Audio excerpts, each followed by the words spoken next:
Co-chair Monique Tompkins saw Ali Sultan perform, and afterwards she and the gala committee were determined to bring him to our 2021 gala. We were so delighted that Ali said yes to our invitation. Ali is a Yemeni American and has been wowing audiences here in Minnesota and across the country and the world. He's performed on Kevin Hart's Heart of the City and filmed a comedy special in Dubai for Comedy Central Arabia. Now, in order to get the full experience of Ali's comedy, now would be a good time to switch your view over to speaker view. Let's give a warm welcome to Ali Sultan. Hey, thank you so much, Rebecca. How about Anne for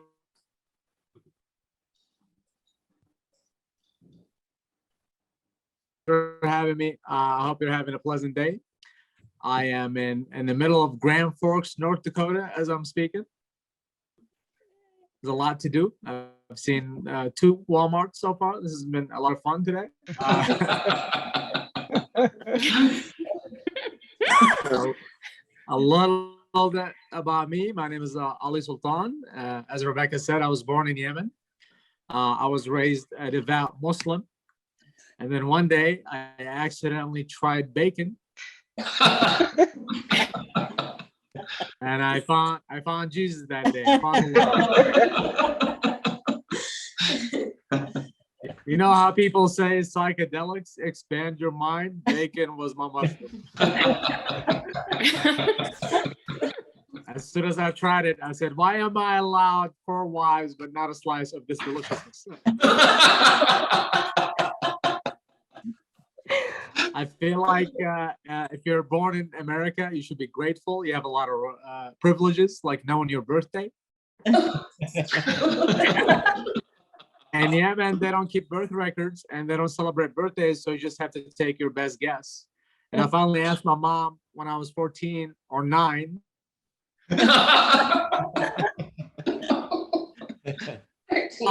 When did you?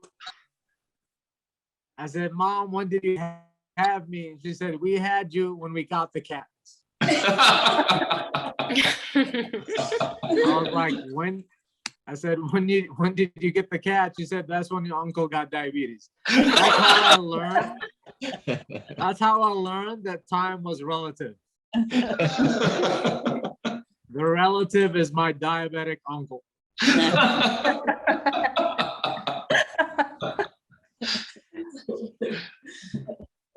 My mother recently got married.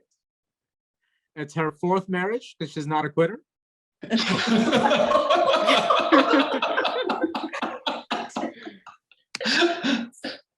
And I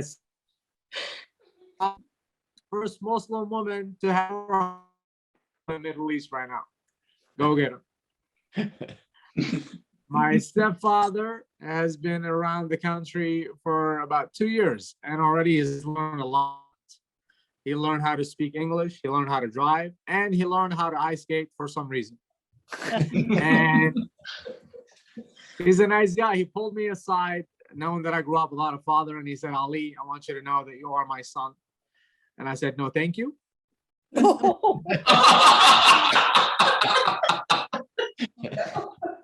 I am 30, I think. Also, I taught you how to speak English. I taught you how to drive. I used to take you ice skating. You're my son. Go clean your room right now.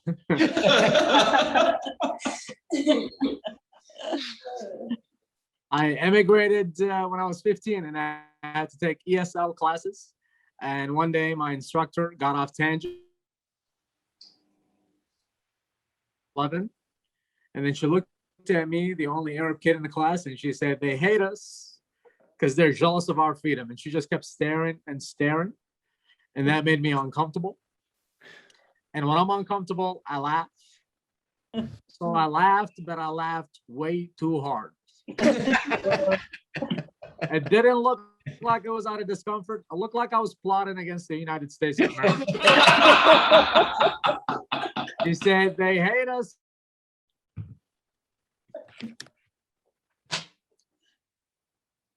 Things got quiet.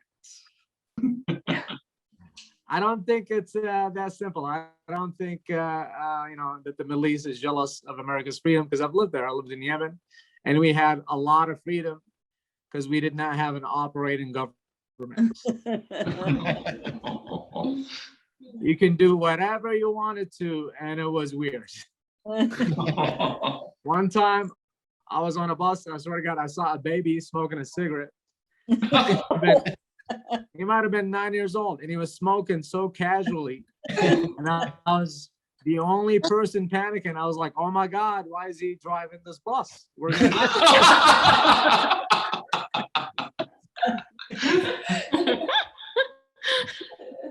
That's why my favorite thing about America is not freedom; it's rules and regulations."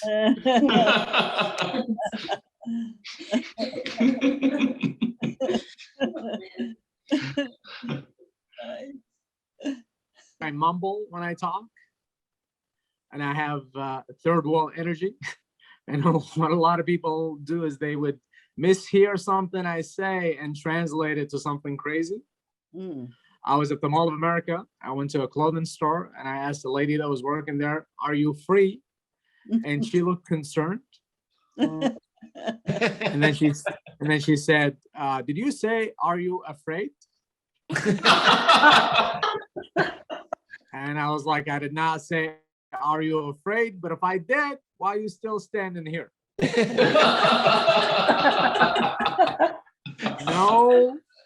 No safe conversations at the Mall of America start with, "Are you afraid?"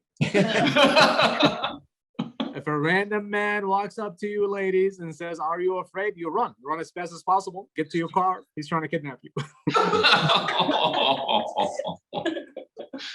It happened recently too. I went to a therapist for the first time just to see how white people heal. Flow. You ever go to a therapist and realize you're doing better than them? That was my experience. I went to the therapist, and at the end of the session, he said, "Ali, why are you here?" And I was honest. I said, "I just want to be a better person." And then he said, "You want to be a bad person?" And that concerned me, because he's a therapist. He had to clarify what I said so he can analyze me further. But how many random people never clarified, thought I said something insane and walked away? Like I meet a person, I go, "Hey, how are you? Do you know Bruce? Bruce is my guy." And they heard Bruce needs to die. And they walked away thinking I have a hit list.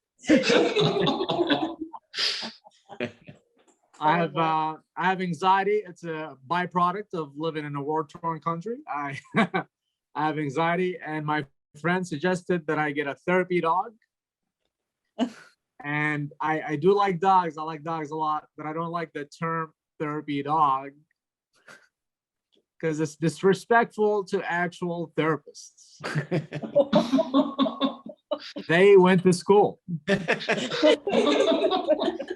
They worked really hard to earn their professional title, and we just give it to a Chihuahua? Why?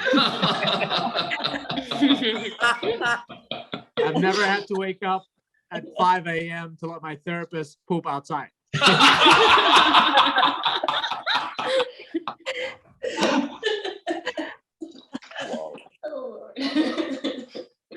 I recently proposed to my girlfriend. Thank you. Nice. Congratulations. Thank you. I did it by accident. I wasn't planning to do it. I do want to marry her one day. I just can't afford it at the moment, because I do comedy for a living. But I was caught up in a very romantic moment with my lady, and it made me realize she was the one. And it was kind of weird. This is the moment. I'm a little bit odd. I had a mint in my mouth, and I had the urge to spit the mint onto her mouth. I don't know why. I'm just a weird guy. And I'm that comfortable with her. I said, "Hey, Kels, open your mouth." And she did it right away, which is the level of trust you need in a marriage, I think. And I spat it and I missed, and it landed on her face, and I got stuck. And this was the moment that made me realize she was my soulmate. She picked it up, she gave it back to me, and she said, "Try again, babe." That's love at its best, because she accepted me for the weirdo that I am and encouraged me to go further. I tried 5 more times. And then we made it. And I high-fived her and I said, "Kels, you want to get married?" And she said, "No, you're weird." Which is, I am weird and she's weird too, and that's what makes us compatible, you know. I remember one time we were heading up north and she was driving and I saw a deer about 70 yards down, and it was a lot of distance for her to slow. So I said, "Hey, heads up, there's a deer ahead." And Kelsey ignored me, stepped on the pedal, and began speeding aggressively towards the deer. And then I said, maybe I mumbled something about killing Bruce. I'm going to say this again loud and clear. I said, "Kelsey, there is a deer ahead." And she said, "I got this. That is not what you do. You don't slow down. You speed up and you hit the deer as fast as possible so the deer flies over the car and not through the window." And I'm not gonna lie to you, I peed a little bit. I peed myself a little bit. And I said, pull over immediately. I don't know why, but I don't understand why you're handling animals like this. And then I asked her, "Who gave you this terrible advice? Who gave you this horrible advice?" And she said, "My ex-boyfriend." And I was like, "Yeah, he was trying to kill you, I think."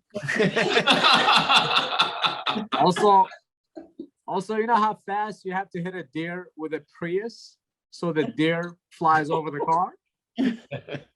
I crunched some numbers. It's 5,000 miles per hour.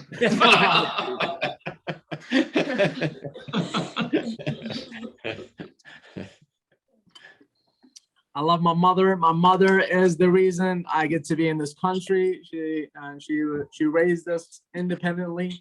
She brought us single-handedly to America so we can live out our dream of telling comedy on Zoom. You know, she's the reason I'm here, and she's the smartest human being I know. My mother is intelligent, very smart, very genius, and it's interesting because she's so smart, but she's very spacey at the same time. She has so much going on in her mind that she doesn't pay attention to her like surroundings. We were hanging out one day. We decided to get some fast food. My mother is driving, and she gets to the drive-through. I am not paying attention. I'm on my phone, just being a millennial, you know, arguing on Facebook, changing the world. And my mother is ordering. I do not see her, but I can hear her go, "Can I please get a number 2?" And they don't respond. So she says it again louder. She goes, "Hello, can I please get a number 2?" And they did not respond. And then she says it again with a sense of defeat. She goes, "Hello, could you please help me?" And they don't respond. And then she looks at me and she goes, "Ali, do you think they're racist because they won't even take my order?" And then I put my phone away and I looked over, and I swear to God, my mom is talking to a trash can. My mom pulled up to a drive-through, stopped a little too early, and gave orders to a trash can. My mom was arguing with metal. And I don't want her to feel bad or stupid or dumb. So I go, "Mom, this is the most racist Arby's in Maple Grove. We need to leave immediately." I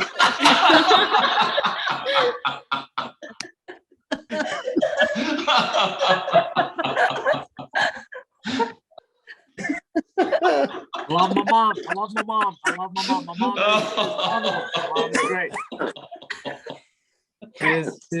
She's a typical immigrant mother. She's very, you know, what's the word here? You know, frugal with words. She doesn't communicate a lot. Her phone calls always sound ominous when they're not. Like the other day, she wanted to tell me that dinner was ready, but all she said was, "The time is now." She called me at 8 p.m. and she said, "You must be ready. The time is now." And I said, I asked, am I being drafted for war or did you make some rice?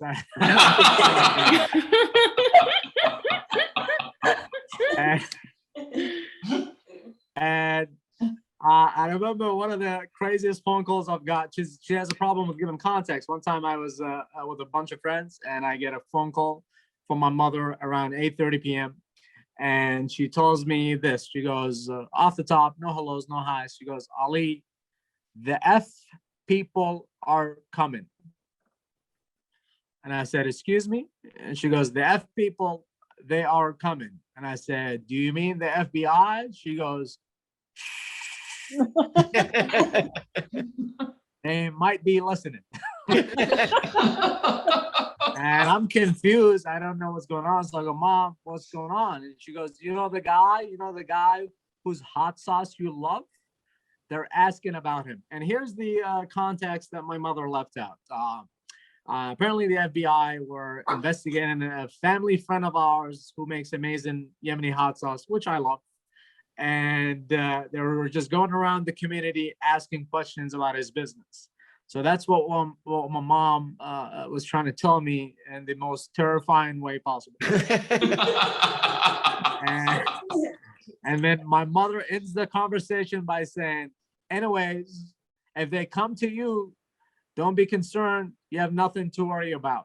And I said, Mom, I had nothing to worry about until you made this incriminating phone call. Let's review. You refer to the FBI as the F people, which is suspicious. You shushed me like I had something to hide. Then you said, I love his hot sauce, which sounds like codes for explosives. I was upset. I was so mad. I said, Mom, remember that one time at the drive-thru? That was a trash can you were talking to.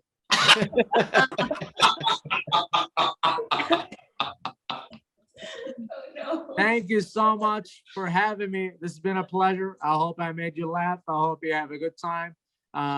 Thank you for Green Card Voices. This is a pleasure. I'm happy to be with you. Thank you so much for listening. Hey.